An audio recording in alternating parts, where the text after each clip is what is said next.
Rev up your engines!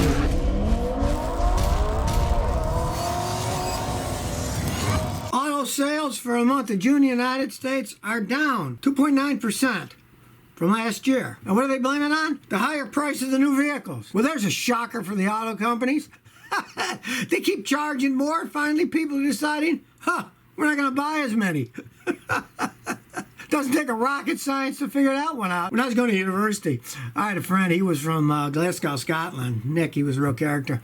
And he showed me 2-page mathematical equation. He was taking an economics course. And I said, oh, what does that mean? And he explained, well, these 2 pages of mathematical formulas basically say when people lose their jobs, the unemployment rate goes up.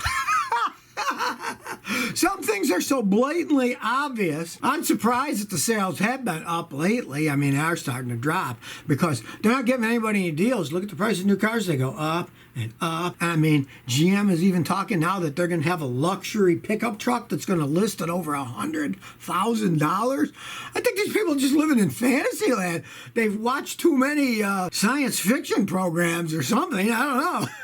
But they have dropped, and they're blaming it on it costs too much because the economy is going good. People have money, but the average car on the road today is over 11 years old. So I guess some people are finally wising up and saying, I'm not going to buy a new car. My old one still runs. Smart move in most cases. 300C says, Scotty, I'm curious, what do you mean when you say cars are junk? Because new cars tend to ride smooth and great. Yes, but for how long?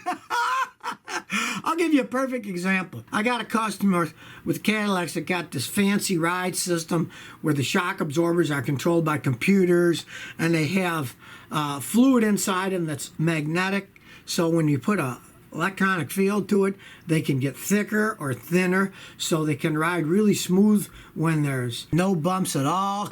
But then when you want to get it tighter, when you're cornering, it can change the electricity to make them stiffer so it corners better. When that stuff breaks, and brag it does, it costs a fortune to repair. Yeah, some of this technology great, just like the dual air conditioning zones where he can have it at 60 degrees and she can have it at 75. Well, one, the air mixes anyways. But two, when those systems break, I've had customers get rid of cars because it costs more money to fix that system than the car was worth when they had a car that was like 10 years old. So that's what I mean when I say they're junk. And some of them just are junk, like Jaguars that I was talking about earlier. Benny Boy 10. What causes a car to get bad gas mileage? There are a whole list of things that can cause cars to get bad mileage, but here's number uno. If your car is running perfectly fine, otherwise not shaking smooth, and you get horrible gas mileage, it's almost always that you're driving too fast. I've seen that so many times. I've had customers that, one, I tuned up the car, and they said, hey, you tuned up the car, now I'm getting worse gas mileage. And I'm like, that doesn't make any sense. So I said, let's go for a ride. So we went for a drive. He'd stop at the stop sign, slam on his brakes, and then step on the gas and peel out and zoom. And on a highway, he'd drive 75 in the 55 zones. I said, you're driving fast. That's what you're doing. I said, the reason you're getting worse now is because I tuned up your car. It runs better, and it drives even faster, so it's going to use even more gas. Now, if it doesn't run right, lots of things. A clogged air filter, a transmission that's not shifting right, dirty fuel injectors. There's all kinds of things, fuel leaks that are leaking fuel. There's a lot of things that can do it. But if the car runs fine otherwise, it's almost always you're driving too fast. F.J. Marin. Scotty, I'm trying to find an AC compressor online for a 2013 Chevy Spark because parts are hard to find.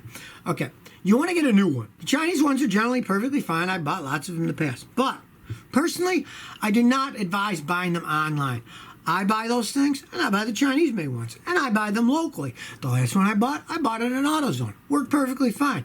But if I got a problem, I can take it 2 blocks away to the AutoZone and either get my money back or get another compressor. You buy stuff online, good luck. I've bought things in the past attempting to save customers money online, and half the time it'd bite me in the rear end.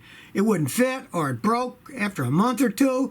I had to go through all kinds of hoops in order to get my money back. Try to buy locally. Look locally. There's lots of stores out there. Like I said, with me, AutoZone, they sell a lot of the Chinese-made stuff nowadays. And they have deals going with Chinese companies to give them good stuff. Because if they sell stuff that breaks, guess what? Then they'll go out of business. So they're very critical about where they're buying stuff from. especially things like air conditioning compressors that are a big ticket item and make a good profit. But if they were buying junk for $20 and selling them for $200 and they broke, that'd be the end of their image and they'd go out of business. KSL says, Scotty, my 2003 Oldsmobile 3400 V6. The red brake warning light comes on when I'm driving. The brake fluid's full. Brake lights come on for just a few reasons. If it's low on fluid, there's a float in there, and when it gets low, it turns the light on. Now, sometimes the float itself breaks. So if you thought maybe that was broken, sometimes hit it a few times. Then if it jiggles and the light goes off, it means the float's breaking down. You'd have to replace the canister. Another reason it comes on is when you either step on your emergency brake or pull a handle out. If you got a handle one, on yours, you step on it. If that switch is gone and broken, that'll make the brake light come on. Now, the other one is more insidious. If you lose brake pressure, warning red light comes on. And that can be anything from a weak master cylinder, leaking wheel cylinder, leaking caliper, leaking brake hose, or a problem in the ABS modulator assembly. That can get really expensive, but it's got to be one of those. Stauffenbeck 50. Scotty, I got a 2015 Infiniti Q50 with 44,000 miles. The maintenance light pops up when I start it up, but then it goes off. Now, when you turn your key on, just to the on position, not start, the maintenance light is supposed to come on. It's checking the light.